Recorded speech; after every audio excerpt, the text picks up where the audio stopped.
Porchlight, a presentation of Porchlight VNA and home care, providing top-rate, highly personalized care for individuals and families throughout the Berkshires and throughout Western Massachusetts. And as the federal government has evolved with healthcare, they've been trying to provide people with more tools and allowing consumers to be able to compare different agencies to each other throughout healthcare, and now they've started to do it in skilled home care. So I'm very happy to welcome to the program the CEO of Porchlight VNA Home Care, Holly Chaffee, to talk about the recent 5-star rating system that's come out and the great results that Porchlight has seen. So Holly, welcome to the program. It's great to have you. Thank you, John. Always a pleasure to be here talking with you. Yeah, and it's really, really exciting because over the years, the government has gotten more involved in providing rating systems and to allow consumers and referral sources to be able to understand, especially in the nursing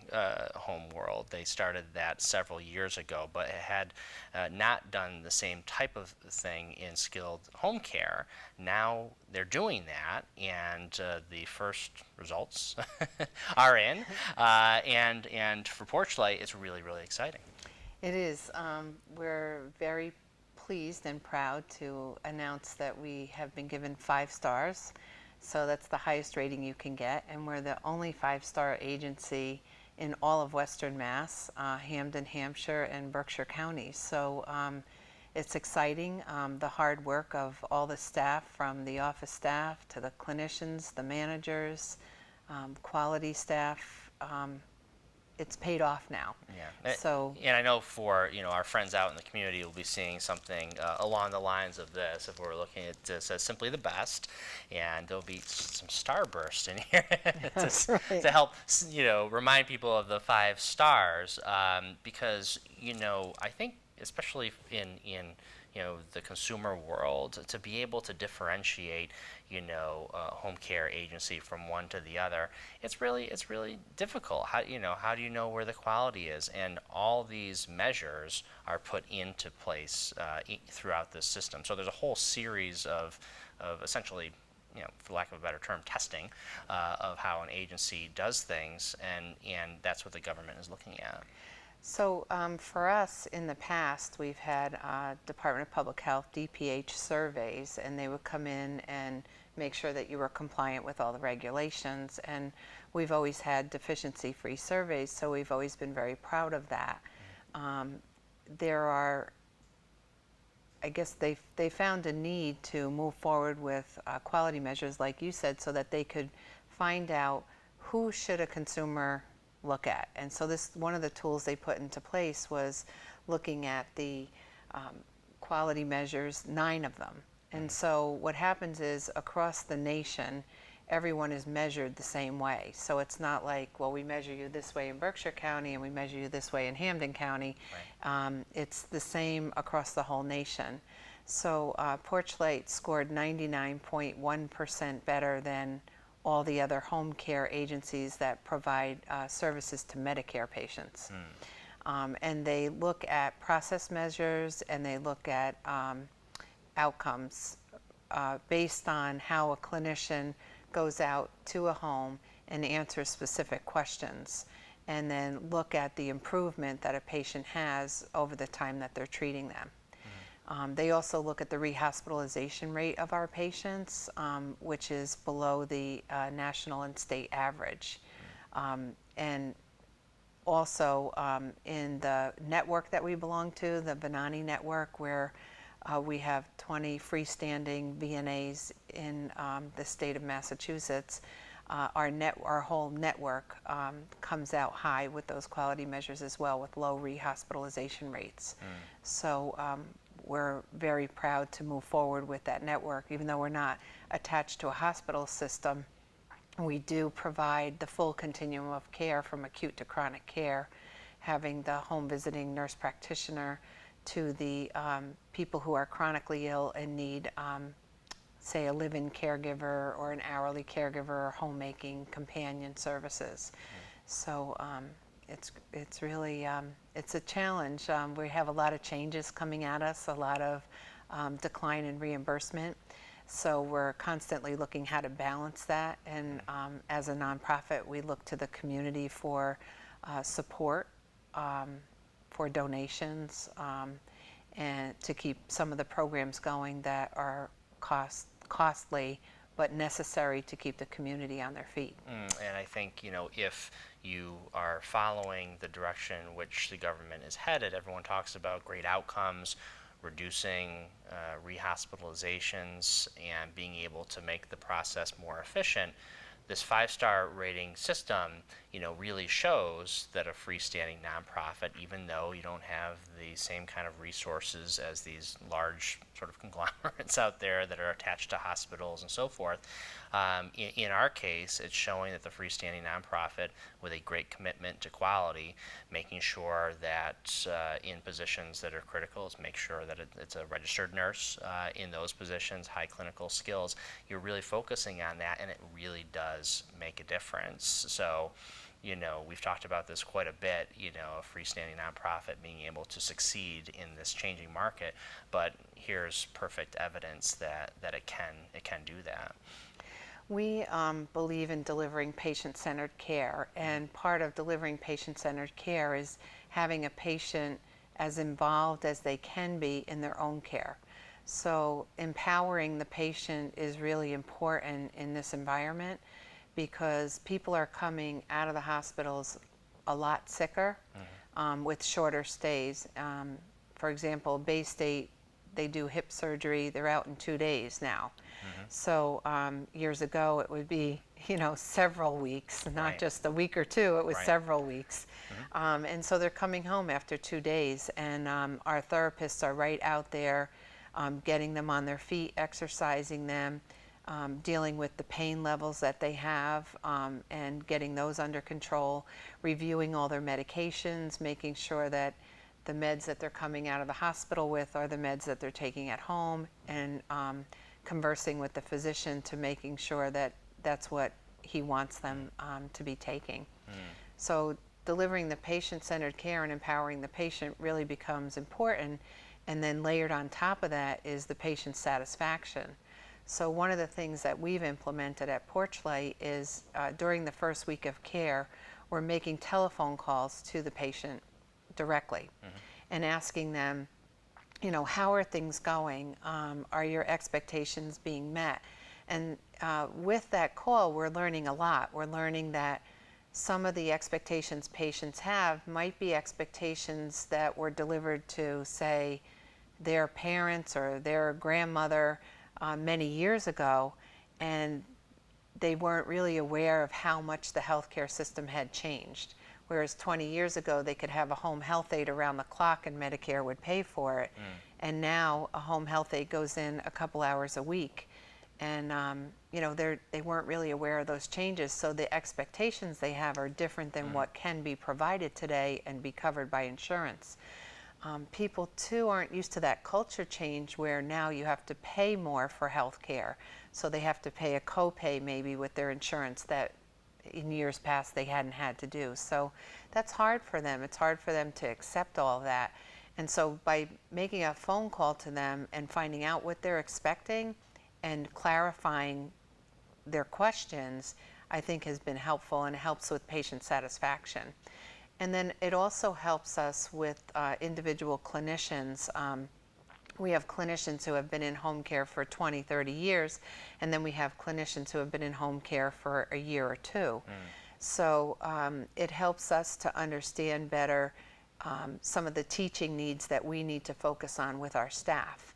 And we're uncovering those things in those conversations. So I think that that's been a helpful tool to implement. And as we've talked about in the past, a lot of the care that was only once happening in a nursing facility or only happening in assisted living now is shifting, where home care is now, especially with a high level of clinical expertise, is able to do that in the home. So, which I think has to tie into the sense that why CMS is doing a better job in rating home care agencies, because it seems to me, and it's cost effectively, it's a more cost effective way of providing care, and people want to stay in their homes. So to provide that higher level of care, having a rating system, and essentially, you said, working with those physicians and knowing that it's an evolving world, and especially when those reimbursements aren't necessarily keeping up with how they should be. I mean, in my opinion, Right. it's the most cost-effective way to provide services. We should be providing more resources for home care, but it seems like the money doesn't necessarily follow the rhetoric on this one. Well, we're the smallest part of the budget, but yet we're the most targeted part of the budget. It's bizarre. Yeah, so it's really hard to understand that. Yeah. And I think that some of that target came out from a few providers gaming the system and ruining it for the whole industry. And that's sad, because the majority of agencies that are out there are really trying their best to provide the care that people need to stay in their homes. And there are benefits to staying at home. People, they don't pick up under other infections that they could be exposed to in a hospital setting. They heal better at home because they're familiar with their environment. Some elderly people, if they have dementia, the dementia is extenuated when Sure. it really accelerates when they go into a setting that they're not familiar with. But if you bring them back home where everything's familiar, they seem to heal quicker and better and are better able to participate in their care. Yeah, and then rehab, an example, being able to get around your own home as opposed to, an occupational therapy kitchen somewhere. Right. You're actually able to function in that, and step up the steps in your own home and that sort of thing. And a lot of nursing facilities do home assessments. Well, you're constantly doing a home assessment because you're actually in the home doing the work. And so some of the extra things that Porchlight has done includes the telehealth monitoring system. I want to say that right because I don't want Amy Myrecki to scold me for it, but it's telehealth monitoring system, which is one of those extra things that Porchlight has provided that provides that extra level of assessment. We're talking about as you talk about phone calls coming in the first week, with each of the patients, being able to get a better sense of feedback. This is a way that we can track people off-site and really monitor their health in a consistent way, but a very cost-effective way. But we raise money for that to be able to provide services like that. One example of us going a step further. Absolutely. And we do believe in the technology, and we have been able to utilize the technology. So telehealth is one of the technologies that we utilize in home care. So the monitor is put into the patient's home, and then on a daily basis they can monitor their pulse ox, which is their oxygenation in their blood pressure, their pulse, their respirations, their weight. And so those 5 signs we're given parameters by the physician as to what each individual patient's parameters should be. We enter those into the system. If the patient's signs come outside of those parameters, then we have certain protocols that we follow to get the patient's vital signs back into the normal range, and then prevent them from having to go to the emergency room or the hospital. The other good part of the technology is, as more and more people are coming home and there's a shortage of caregivers, sometimes that technology can replace a visit for a patient, just by looking and making a telephone call to them and asking them how things are, and recognizing what needs to be done. So that's been helpful.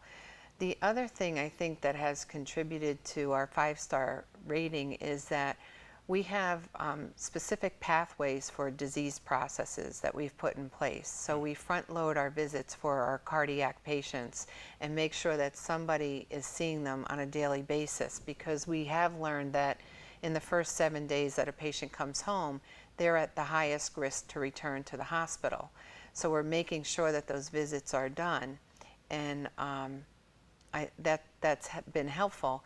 The pathways for COPD, chronic obstructive pulmonary disease, CHF, congestive heart failure, that we put into place allow the clinicians to provide continuous care, but in the same manner each time that they go. So they become extremely familiar with how to deliver the care, and it's done on a consistent basis, which enables us to measure our outcomes in a stronger fashion, because we know that everyone is doing the same line of care. So the pathways are helpful. The clinicians are actually the ones making the difference, the hands-on clinicians, but they're following those pathways, and that, I think that's been a real help to us. I think that's really very, very important, because creating a model that works better. I mean, that's what you're doing internally, and hopefully the industry. And I know you speak at conferences, and you work with many of our partners in home care, through VNA and other of these groups. So these are great forums to be able to just make the whole industry stronger and better, especially when you have sort of the best of the best. And I think, for instance, with VNA, you have a certain level of quality that's allowed into the group, Right. and I think that's very, very important. And another indicator for consumers and referral sources to recognize that you have a certain level of quality that other agencies may not have, frankly. Another thing I think that contributes to our 5-star rating is that our electronic medical record really has built into it a lot of measures. It's an order-driven system. So nothing can be done without a physician's order, and it's very important for people to know in home care that a nurse and a therapist work under doctor's orders. And so it's an order-driven system, so nothing can be done without an order. And that, I think, has been helpful as well, along with the quality check that's done and the quality review that's done of a patient's assessment after they go out is done on the upfront. So after the first visit that the clinician makes, that's their assessment is reviewed, so then their supervisor can meet with the clinician and say, you did a great job on this assessment. There's a piece here I think you should tune into. So there's a lot of internal communication and management that goes on between the clinician and their supervisor, and that's really helped the clinician to learn, and it's benefited the patient in the long run. And for Porchlight, it's been more than a year now since the merger from the former Lee Regional VNA, which is Porchlight, and the former Chicopee VNA, and which is now also Porchlight. Now 2 offices, one in Lee and one in Chicopee. It seems like that transition has been very smooth. The quality has probably enhanced because you're able to take the strengths from both the agencies. But tell me about that and how it has gone, and then also how, where Porchlight is headed. Well, with any merger, there's always a few bumps in the road. So I think it went as relatively smoothly. Yeah. I think it's gone as smooth as it could. Yeah. And the staff, the cultures in both organizations were fairly similar. We're pretty much family-oriented and really focused on each other and making each clinician a successful person, and cross-training staff to back up other positions. And we've been able to do that. And the clinicians in Chicopee are just as strong as the clinicians in Lee. We have some new managers in the Chicopee office, which appear to be thriving and really just hungry for information and grasping on to everything that comes their way. So it's been a good marriage, so to speak, and we're enjoying it. Yeah, and the Chicopee community is a unique community. I mean, just like the Berkshires, very unique, and just like Lee itself is quite an interesting dynamic. But it must be fun for you to kind of go back and forth and kind of working together with all these different pieces now as Porchlight has been growing. Yeah, And again, technology allows us to work remotely. Yeah. If we're in one office and half the managers are up here and half the managers are down there, we can Skype in and have a meeting with all the managers in one room via Skype, and that's been very successful. So we're embracing the technology and putting the processes in both offices to be working the same way. It's important that you have congruency across the platform. And so if a scheduler calls out sick in Chicopee, a scheduler in Lee can cover that because the processes are the same. And as the industry continues to evolve, and where are some of the opportunities that you're looking toward? I know we had a conversation with John Lutz of Elder Services about some more of the sort of community-based funding for people to stay in their homes and that whole model there.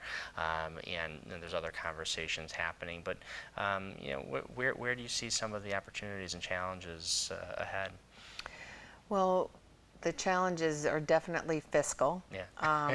With the cutbacks that we're going to endure, and trying to balance those cutbacks with some new programming.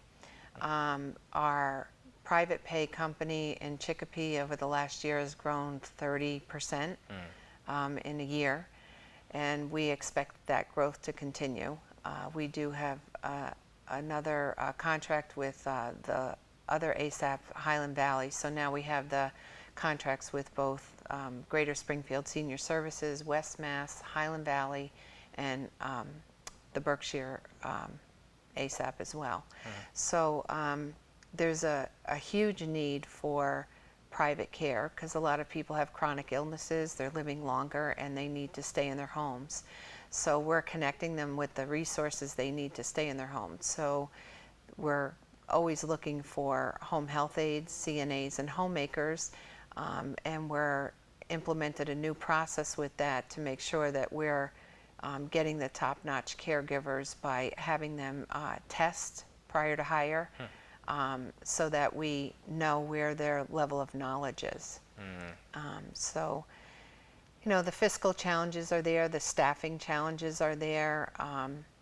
It's very hard to find nurse leaders, mastered, prepared nurses in the field to provide leadership to the staff.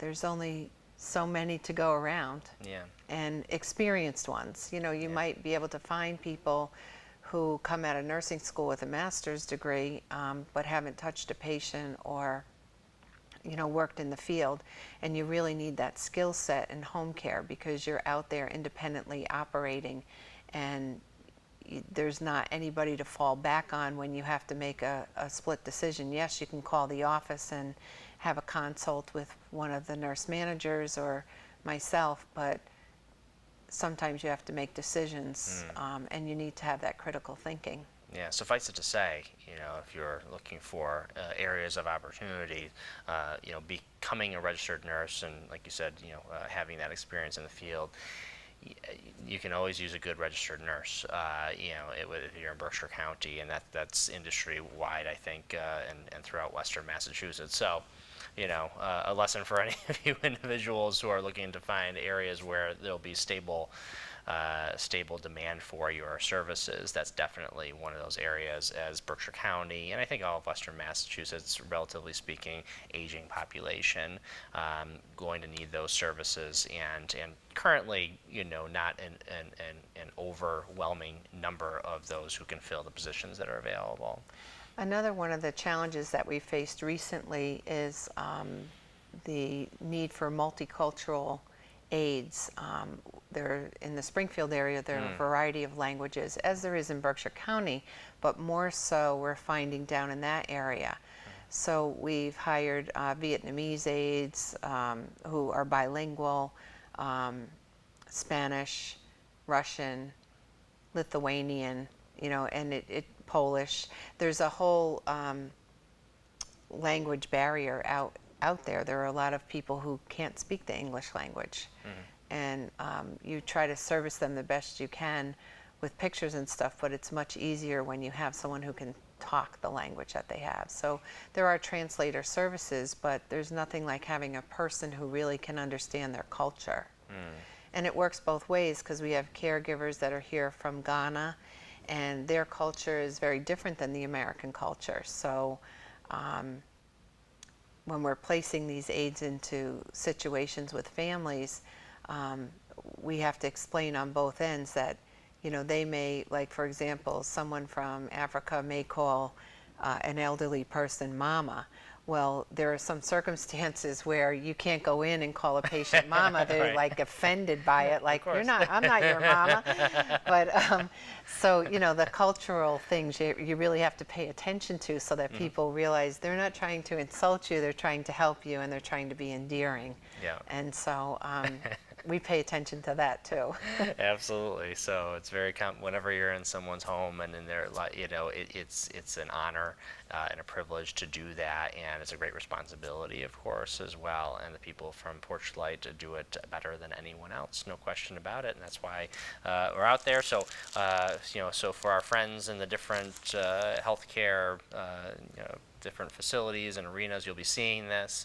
You know, simply the best 5-star rating for Porchlight VNA and home care. And so this rating system, you know, has just come out, and it's adjusted, you know, sort of, you know, periodically. I don't know how often it happens, but once once you're there, I know because on the flip end, you know, especially in the nursing home, because it's been around for a while, the nursing home rating system. I mean, if you start at like a 3, it's hard to get off that 3 for a while. So it's always wonderful just to be known you're the 5-star, and so that's tremendous. So, but very exciting. So Yeah, I'm excited, and I'm very proud of my staff.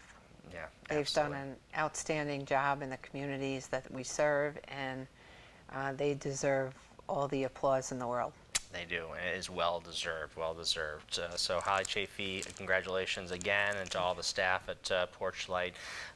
You know, 5-star. You'll be seeing more of that in the communities that you serve. So thank you very much. Thank you, John. And this has been Porchlight, a presentation of Porchlight VNA and Home Care. I'm John Krol. Thanks for watching.